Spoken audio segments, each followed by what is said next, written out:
Right? Ha ha ha, gotcha. It isn't.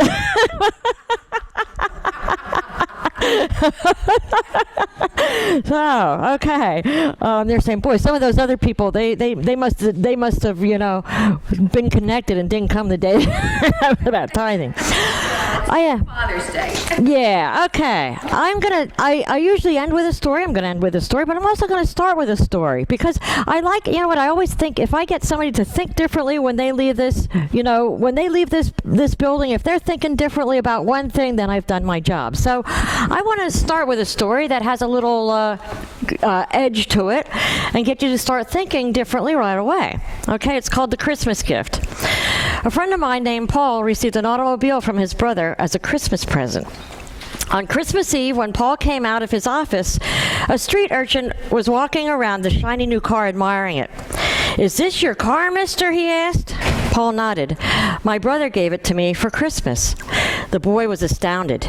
"You mean your brother gave it to you and it didn't cost you nothing? Boy, I wish," he hesitated. And of course, Paul knew what he was going to wish for. He was going to wish what? And his brother would give him a car. That he had a brother like that, right? He was going to wish that he had a brother like that. But what the lad said jarred Paul all the way down to his knees. And what he said jarred me too. Because we don't think this way. But what he said, Paul looked at the boy in astonishment. He said, "I wish," the boy went on, "that I could be a brother like that." Wow, is that a twist or what? And you know what? It really hit me. Because what is our main thing when something happens like that? We say, boy, I wish I had a brother like that. I wish I had a friend like that.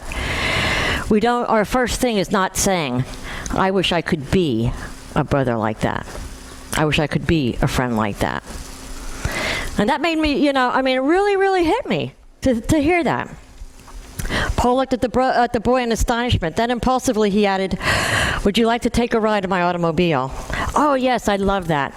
After a short ride, the boy turned and, with his eyes aglow, said, "Mister, would you mind driving in front of my house?" Paul smiled a little. He knew what the lad wanted. He wanted to show his neighbors that he could ride home in a big automobile, but Paul was wrong again.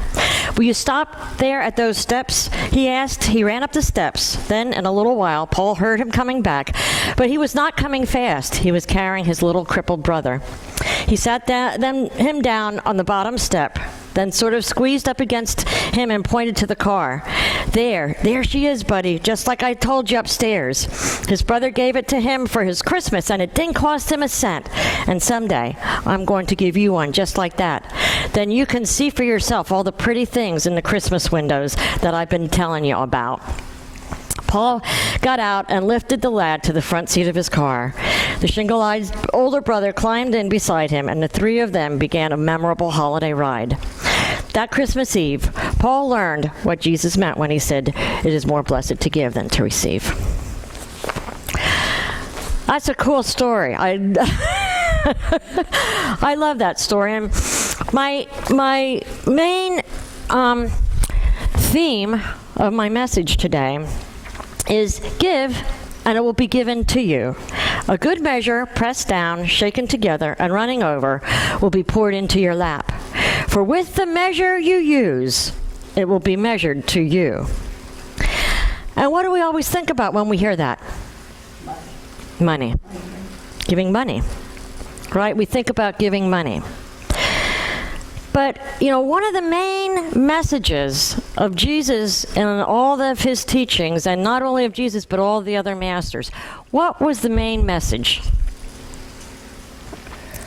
that's associated with this? Love one another. Love. Give love. Give of oneself. Be the change that you want to be, right? What you want to see or have, you need to reflect back. And, in our class on the Course in Miracles, we're talking about forgiveness, and we're talking about life being a reflection, a mirror. Life is a mirror mirroring back to us everything that we put out. So of course, if we say, I wish I had a brother like that, wouldn't it be better to even wish I could be a brother like that? Now, in saying that, we always think about money. A lot of times we think about money, that he was talking about money and about tithing, and that stuff. But think about replacing that word tithe about giving anything, about giving anything. Before that, given it will be given to you, the verses were, do not judge, and you will not be judged. Do not condemn, and you will not be condemned. Forgive, and you will be forgiven. And then it goes on to say, give, and it will be given to you.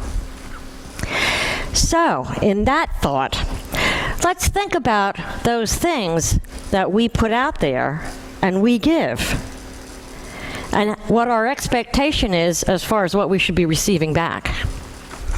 And this goes in the positive. This goes both ways. It goes both ways. Sometimes it's easy to beat ourselves up and only look at those negative things. But I want to look at the positive things too. So, let's talk. What things don't we think about when we talk about this? We think about money. What things don't we think about that we have to be aware of? Praise and compliments. You have a beautiful dress on. You look lovely today. There you go. Yeah. That's free. It's free. And the intention and the thought is love, praise, admiration. Wow. How huge is that to put that out there? And think about the rewards that you would reap when you do that. Not only, number one, making you feel good for putting that smile on somebody else's face. Right? You get your reward right there. Number one, you get your reward right there. So, what else? Time. Giving somebody time. Stopping and actually making it worthwhile. And I used to realize that when my kids were small, I'd always be running around and they'd be telling me things, and I'd be continuing to do that, and I still catch myself doing that instead of sitting down and talking with them. And now that they're all out of the house, it's a lot easier when they come to visit. I can sit down and talk with them. But when they needed that was when they were littler, and I was busy, and they were following me around. So what message was I giving? And what in expectation did I expect to get back? Sometimes we expect respect. We expect respect just because of the thing. I'm the mother, I'm the father, I deserve respect. We deserve whatever we put out. That's what we get back. What else? I think, I don't know how to put this, feeling of worthiness. I was just looking up and seeing that the little stuffed animals are gone, and I thought, those are going to children, and they're going to make them feel like they're somebody, that they're worth their position in society. Whereas when we give it, makes us feel like we're somebody, we're worth our position in society. Yeah. So feelings, self-esteem, I guess. Excellent point. And I'm going to have a reading that's mirroring that and going to really be that. So thank you for bringing that up. It's excellent, because we don't even know one way or the other what we put out there, how that's going to affect the person even down the line. It's like the butterfly wing. You don't realize, what we do that's going to affect somebody on the other side of the country even. Were you going to say something? To answer Jewel, encouragement. Encouragement. Wow, that's huge. To encourage somebody else, to give them those words of lifting them up. And that goes along too with realizing that there's no competition, it's cooperation. We're afraid sometimes to do that because we're afraid of they're competition. I can't be nice to them because they're my competition. When in reality, what are we doing? We're slitting our own throats, right? So, okay, so all of these are we think about, a lot of times we think about physical things. How about thoughts? How powerful are they? Powerful. We know that.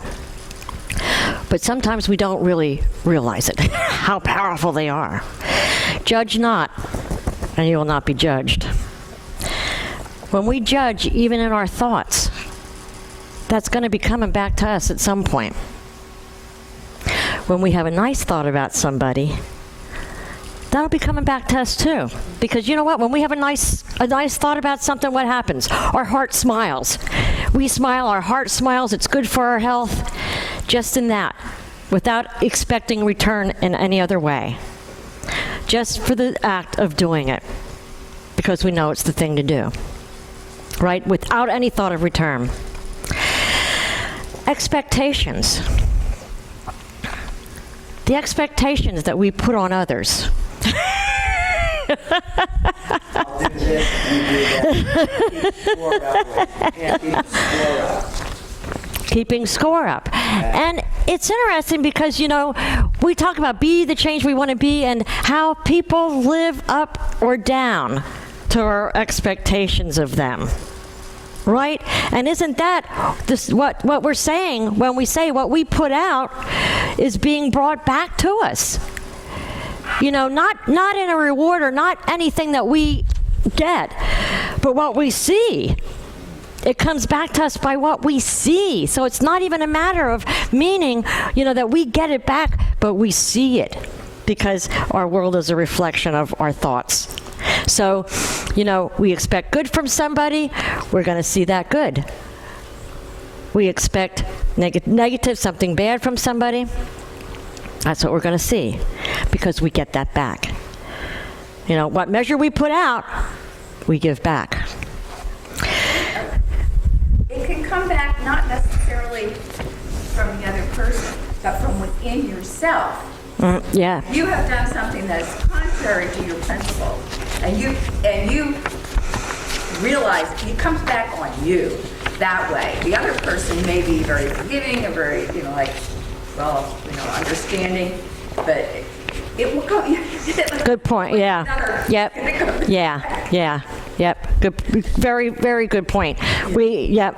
Very good point. It doesn't necessarily have to be out there, and that's the same thing is when you give a compliment. I said about, but it's also the negativity too. Is the way we feel about ourselves when we know we're doing something wrong or not up to our values. Exactly. So we think about, you know, thoughts, intentions. You know, now it's so easy to think about. I forget how Eric Butterworth says it. A lot of times we think about things that we get away with, but we'll never get away from it.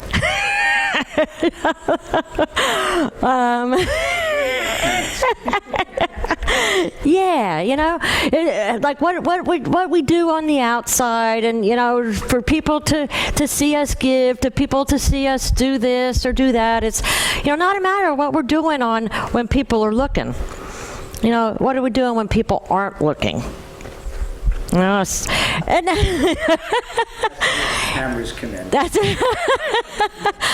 But again, it's not only negative, but it's positive too. You know, how many things we have done, several things that people don't know, that you know, we do get rewarded inwardly and you know, outwardly. Sometimes you can even see the effect, and then you feel even better. You think, well, you know, I did make them feel good, even though they don't know it. Yep. And we don't know. The thing is, we don't realize the effects that we have on people. You know, when we do these things, how important a compliment or a nice word can mean to somebody. So, think about this: withholding. If we're angry at somebody and we withhold love, you know, or we withhold, you know, whatever, you know, that's a part of giving or not giving. When somebody asks us, well, let's see, and I'm trying to think how, here, when somebody asks us to do something and we don't do it right away, we kind of put it on the back burner. But then, when we want something, it's the flow. It's the flow, right? If we want something done when we expect it to be done, what should we be doing? doing something that's expected, doing something when it should be done. All of those things. If we expect good service, then we should be paying for good service. If we're paying for good service, then we should, that kind of thing. But it's a matter of, the flow, because what we truly put out, we get back. Not only in money, not only in physical things, but in mindset. In mindset, in judgments, in words, in actions. I want to continue on what he read there, or what you read in Prosperity.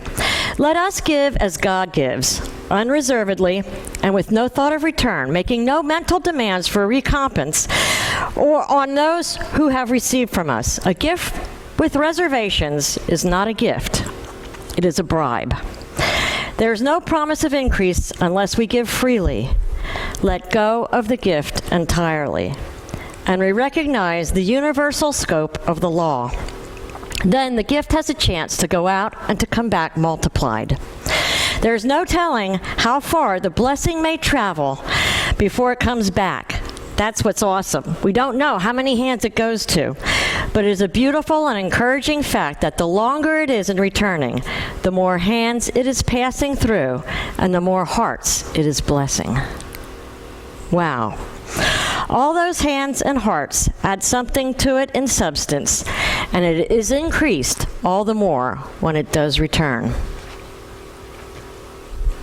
So we might not see or realize what the effects of what we're doing right now, our thoughts, our judgments, our compliments, our giving.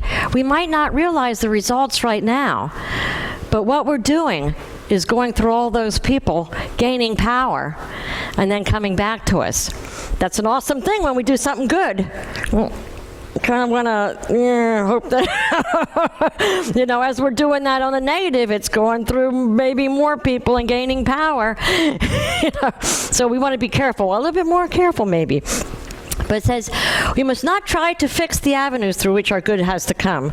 There's no reason for thinking that what you give will come back through the one to whom you give it. All men are one in Christ and form a universal brotherhood.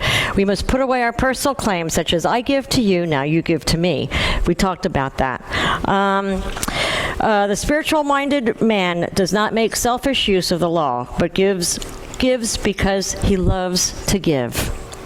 Because he gives with no thought of reward and no other motive than love, he is thrown more completely into the inevitable operation of the law, and his return is all the more certain. And talking about, giving with no thought of return. We're talking this month on, of Course in Miracles, about forgiving. Because think of the power of holding on to a resentment, a judgment. And talking about this, it's so much more, potent and powerful when we think about what we hold on and what we project onto our brothers and sisters. It's like a magnet, you get it back. So you magnetize it, and then it drags you down. Yeah. It stops your increase. Yeah. It stops your flow. Exactly. Stopping the flow. Charles Fillmore in that chapter also wrote, a pastor of a small church in Georgia suggested to his congregation, composed largely of cotton farmers at that time, that they dedicate 1/10 of their land to the Lord and asked him for protection against the ravages of the boll weevil, which had devastated the crops in that vicinity for several years. 7 farmers in the congregation decided to do this. They took no measures to protect their crops on those dedicated acres, yet the pest did not attack the cotton there. The quality of the fiber was better on those acres than on any that adjoined them. The experiment was so successful, in fact, that practically all the farmers in that community have decided to follow the plan in the future. It gives me goosebumps. I just read an article on how mind thought affects everything, every plant. And they have a consciousness. Plants have consciousness. Yeah. They respond to your love. Talk to the flowers. I think it was the black man, the peanut man. What was his name? Carver. Oh, yeah. To talk to the flowers. And they responded to the beauty and love. And that's why they didn't get any plague in those fields. They Yeah. still love those students. Yeah. Think about that. Think about how powerful that is. And we forget the power of our thought, even the power of our thought, the power of our prayers, praying for somebody else. You know, it would be nice to have everybody, you know, in this congregation on our prayer team, because how important that is to pray for somebody else and to hold that space for somebody else. You know, what it is, you know, we're putting this out. We're putting this out, you know. So, and it's so easy to get into gossip and all this. You know, I'm just as guilty. And I say, you know, working at Karen sometimes is my way of growing, because you know, the working with the different people, and you know, it's you know, I get a lot of opportunity for growth there. Let's just put it that way. So, you know, but it's a matter of using those things and not beating ourselves up, but using those things for that, for exactly those things, for growth. For growth, to be the better person, to be the change that we want to be. And again, to look at the world in a mirror and say, if we say what's wrong with our world, then let's look in here. Because that is a projection. Our world is a projection of what's in here. What we're giving out, we are getting back. Seeing, hearing, you know, it's the whole deal. The whole deal, not only money. You know, it's the whole deal. What we put out, we are getting back. You know, and all the major religions say this. It's do unto others, not as you would have them to do unto you, but do unto others because it's going to be done unto you. You know, they should change that wording. Before they do it on But it is, you know, we think, oh, that's nice, but it should be, you know, do unto others because it will be done unto you. The good thing is to do unto others before others, before they do for you. You know, it's like, Well, that's, don't worry yep. about, are they doing it for me? Yep. Yep. You know, be the change that we want to see. Because, of course, what we see is a reflection of what we are. And if we want to see something different, we do have to change who we are. I have, Nancy, you know the three rules, golden rule, the ivory rule, and the lead rule? the golden, ivory, and what? Lead. Oh, no. Go ahead. Go ahead. Golden rule, the usual one, do unto others as you would have them do unto you. The second one is do for yourself what you would do unto others. That's good. The third one is don't do for others what they can do for themselves. Yeah. German clause. That's good. You know what? That is good, though. Teach them to do for themselves. Yep, exactly. Okay, I have two other things to read here to think about. The first one is about what sometimes we might do, and not realize what comes from it. And there's two stories here that I would like to read. First one is 50 Cents That Made History. A sobbing little girl stood near a small church from which she had been turned away because, quote, it was too crowded. I can't go to Sunday school, she sobbed to the pastor as he walked by. Seeing her shabby, unkempt appearance, the pastor guessed the reason and, taking her by the hand, took her inside and found a place for her in her Sunday school class. The child was so touched that she went to bed that night thinking of the children who had no place to go to worship. Some 2 years later, this child lay dead in one of the poor tenement buildings, and the parents called for this kind-hearted pastor who had befriended their daughter to handle the final arrangements. As her poor little body was being removed, a worn and crumpled purse was found, which seemed to have been rummaged from some trash dump. Inside was found 57 cents and a note scribbled in childish handwriting which read, "This is to help build a little church bigger so that more children can go to Sunday school."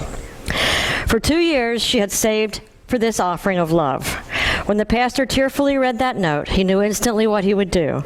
Carrying this note and the cracked red pocketbook to the pulpit, he told the story of her unselfish love and devotion. He challenged his deacons to get busy and raise enough money for the larger building. But the story does not end there. A newspaper learned of the story and published it. It was read by a realtor who offered them a parcel of land worth many thousands of dollars. Then, when told that the church could not pay so much, he offered it for a 50-cent payment. Church members made large subscriptions. Checks came from far and wide. Within 5 years, the little girl's gift had increased to $250,000, a huge sum for that time, and it was around the turn of the century. Her unselfish love had paid large dividends. When you're in the city of Philadelphia, look up Temple Baptist Church with a seating capacity of 33,000 and Temple University, where hundreds of students are trained. Have a look, too, at the Good Samaritan Hospital and at a Sunday school building, which houses hundreds of Sunday scholars, so that no child in the area will ever be left outside at Sunday school time. In one of those rooms in this building may be seen the picture of a sweet face of a little girl whose 50 cents, so sacredly saved, made such remarkable history. Alongside of it is a portrait of her kind pastor, Dr. Russell Conwell. And it says it's a true story, and if you know Dr. Conwell, he was known for Acres of Diamonds. Yeah, very, Story. yeah. Marvelous story. Yeah. We don't know what our intent, what that can do, what our 57 cents can do. But she had a powerful vision, a great intent, and she put that out, and look how many people benefited from it. And I'm gonna actually end with one more story, and it's called The Marble Trader.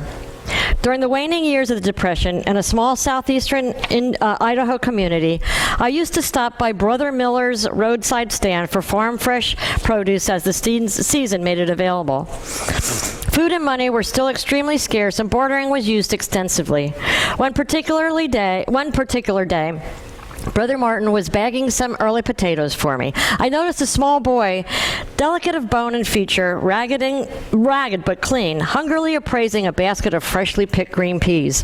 I paid for my potatoes, but was also drawn to the display of fresh green peas. I'm a pushover for cream peas and new potatoes. Pondering the peas, I couldn't help overhearing the conversation between Brother Miller and the ragged boy next to me. "Hello, Barry. How are you today?" "Hello, Mr. Miller. Fine, thank you. Just admiring the peas. Sure look good." "They are good, Barry. How's your mama?" "Fine, getting stronger all the time." "Good. Anything I can help with you?" "No, sir. Just admiring them peas." "Would you like to take some home?" "No, sir. Got nothing to pay for 'em." "Well, what have you had to trade me for some of those peas?" "All I got is my pride marble here." "Is that right? Let me see it." "Here 'tis. She's a dandy." "I can see that. Only thing is, this one is blue, and I sort of go for red. Do you have any red ones like this at home?" "Well, maybe I do. Tell you what, take this sack of peas home with you, and next trip this way, let me see if you have any red marbles." "Sure will. Thanks, Mr. Miller." Mrs. Miller, who had been standing nearby, came over to me. With a smile, she said, "There are 2 other boys just like him in the community.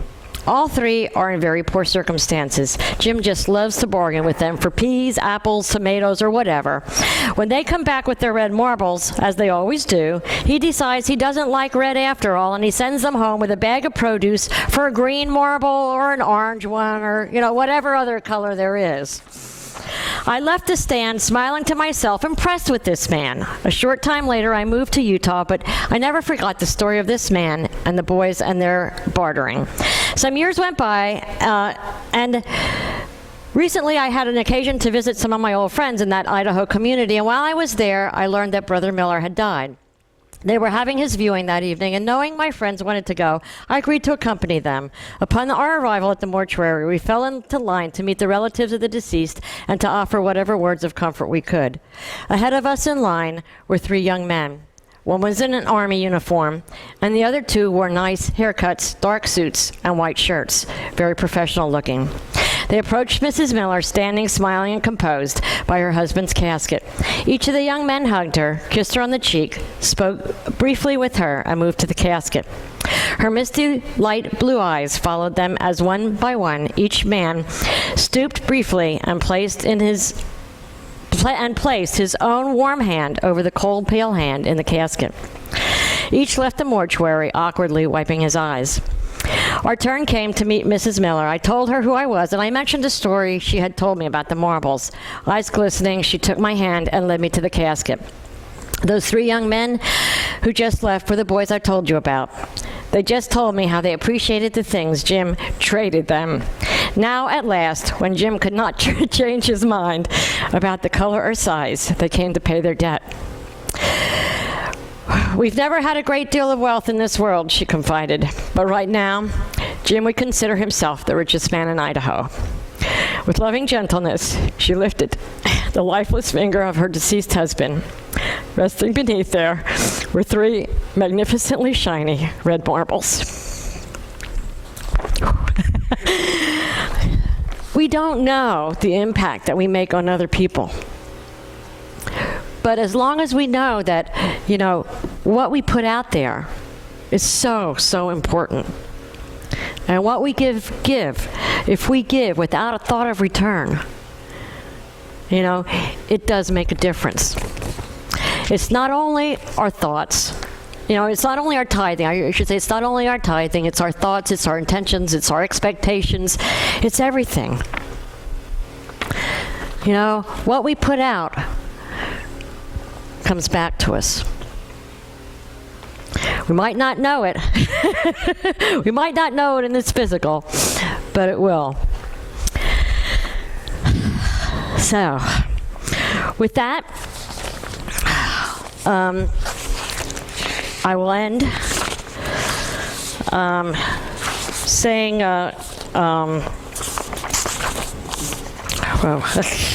gotta get my thoughts together here. Yeah. And I'll end just saying our world is a reflection of us. Nothing more, nothing less. If we want to have a better reflection, if we want to see a better world, then we need to look in here and see what we're putting out there. Because that is it. It's a reflection of us. Nothing more, nothing less. So I'd like to take these thoughts into meditation.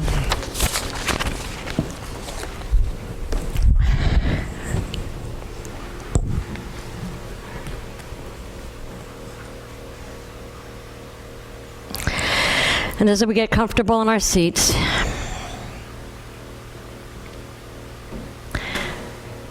I invite you to experience the energy in the room. Experience that feeling of oneness, that feeling of unity, that feeling of love. In this room, it's oh so easy to give that to one another. We feel a connection. We feel that power. We know that love. We extend that love to others, and we know that we get it back. Our commitment today is to take those feelings and that knowledge into the world that we live in when we go through those doors. To look at the world with a whole new set of eyes. To look at the world through love. Knowing that as we look through love, we will have that love expressed back to us, for that's all we'll see.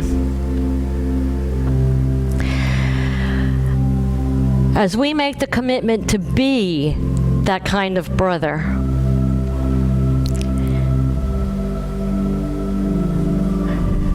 that's what we will become.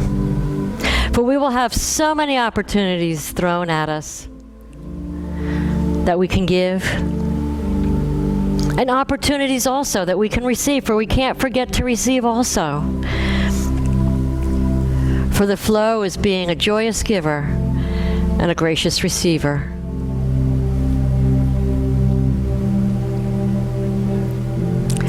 As we join into the flow of life, know that as I lift up my brother, I am also lifted up.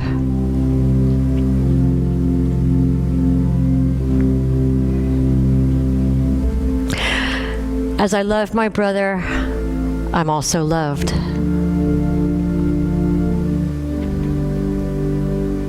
As I give, I also receive.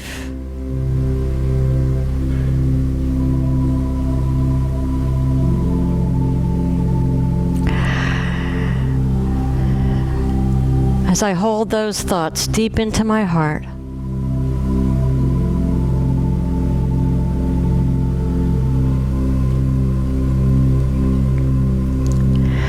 I make a commitment to be the change in the world that I want to see.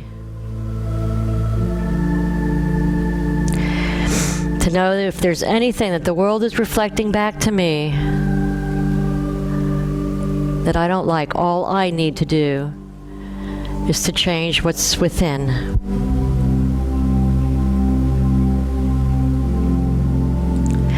As I hold on to this energy, as I hold on to these thoughts, I feel the universe smiling on me as I smile at the universe. I feel the universe loving me as I send that love out to the universe.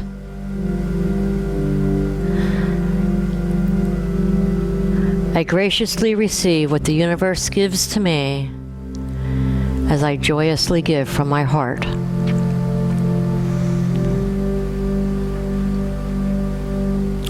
For as I give, so I receive, and so it is. Amen.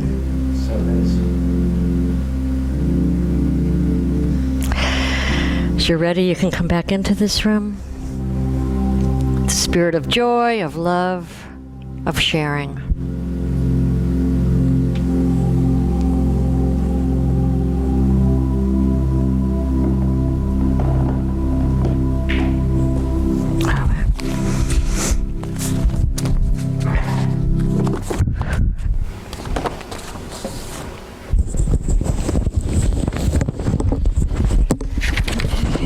And our music for today is Facets of a Jewel. It's the white section